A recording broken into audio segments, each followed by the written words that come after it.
Logic 2, Chapter 4. I believe in order to understand. St. Augustine. Indirect reduction of syllogisms. Introduction. In the last chapter, we were able to take most of the moods from the second, third, and fourth figures and reduce them to first figure syllogisms. But there are two moods with which we cannot use direct reduction. These two moods are Barocco and Boccardo. With these moods, another method must be used, indirect reduction. Remember that the reason we are reducing syllogisms to the first figure in the first place is to see more easily that they are valid, since validity is more obvious in the first figure. Since with Barocco and Boccardo we cannot do direct reduction, we must find another way to demonstrate their validity. This is the purpose of indirect reduction. Let us first review the four operations we use in reduction. S. Simple conversion of the proposition signified by the preceding vowel. P. Per accidens or partial conversion of the proposition signified by the preceding vowel. M. Mutatio or transposition of the premises. Make the minor premise the major and the major the minor. C. Reduction by contradiction. This is the indirect method of reduction through rather than to Barbara. It is signified by a non-initial C and is applied only to Barocco and Boccardo. In direct reduction, we made use of the first three of these, S, P, and M. Indirect reduction, on the other hand, requires a use of C. In direct reduction, we transformed a second, third, or fourth figure syllogism into a first figure syllogism by changing the position of the middle term. But with syllogisms Barocco and Boccardo, this cannot be done. Reduction by contradiction is called indirect because it does not actually reduce the syllogism to a first figure syllogism. What it does is prove that the syllogism is valid by using a first figure syllogism. How is this done? Indirect reduction. The ancient philosophers came up with a way to do this that was very clear. Let us first state the principle upon which this is based. It is as follows. In a valid syllogism, if the conclusion is false, then at least one of the premises must be false.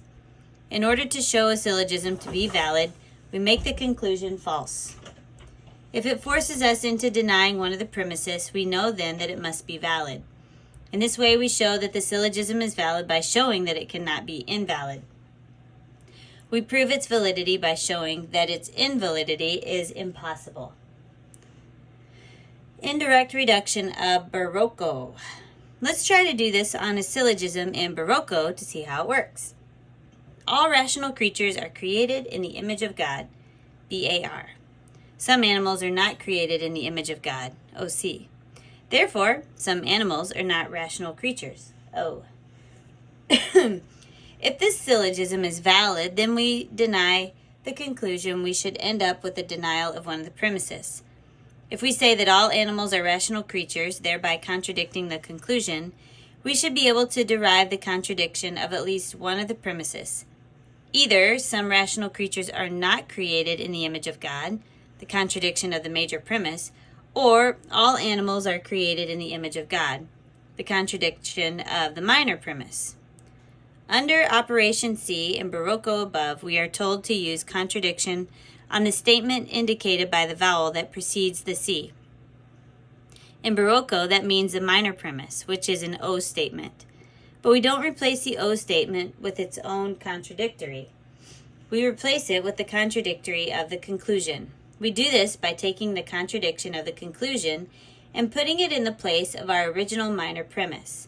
By doing this, we should get, if the argument is indeed valid, a contradiction of the original minor premise in the conclusion. Let us see if this happens. Now, in order to do this, we must remember another principle we learned in a previous chapter. Remember the rule of contradiction?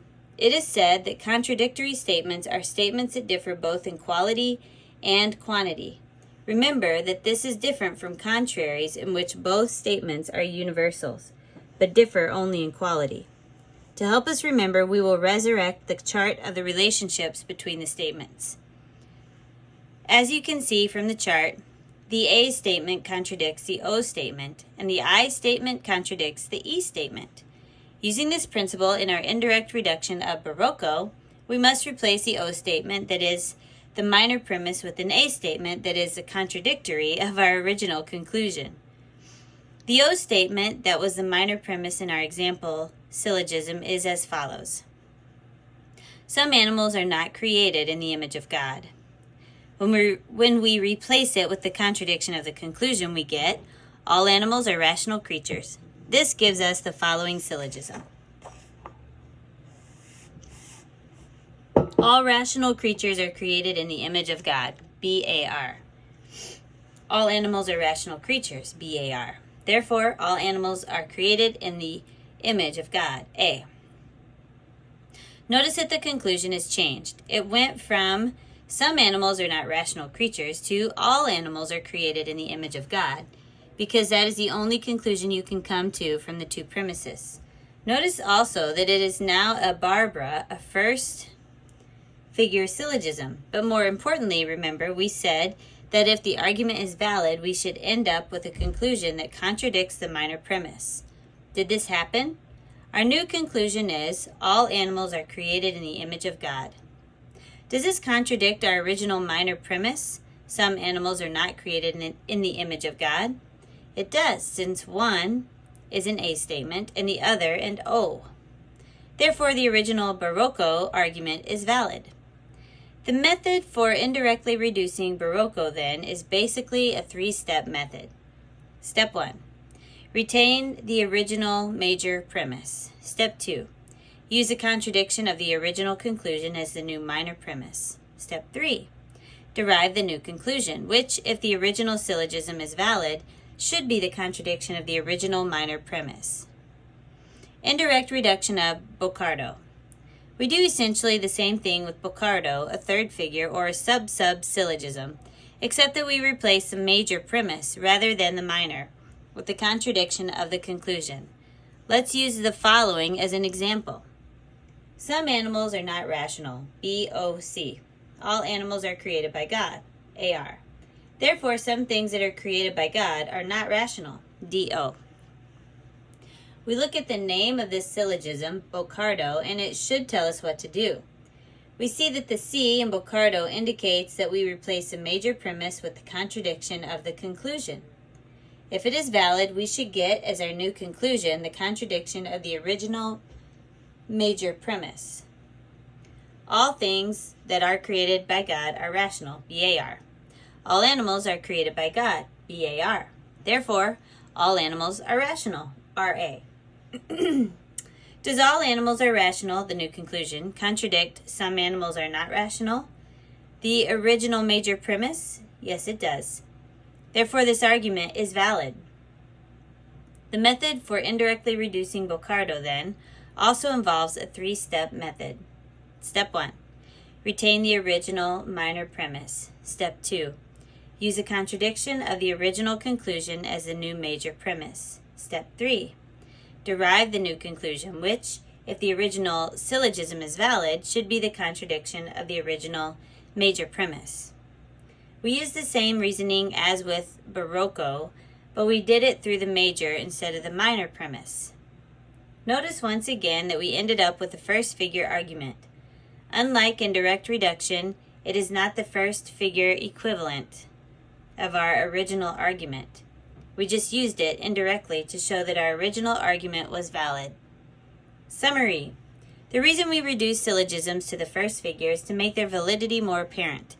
Since validity is more obvious in the first figure, there are two moods on which direct reduction doesn't work, Barocco and Boccardo. We must therefore use indirect reduction. Indirect reduction is accomplished by replacing the O premises in Barocco and Boccardo with the contradiction of the conclusion. We replace the original conclusion with the statement that logically follows from the two new premises, and if that conclusion contradicts one of the original premises, the minor in Barocco and the major in Boccardo, then the original syllogism is valid.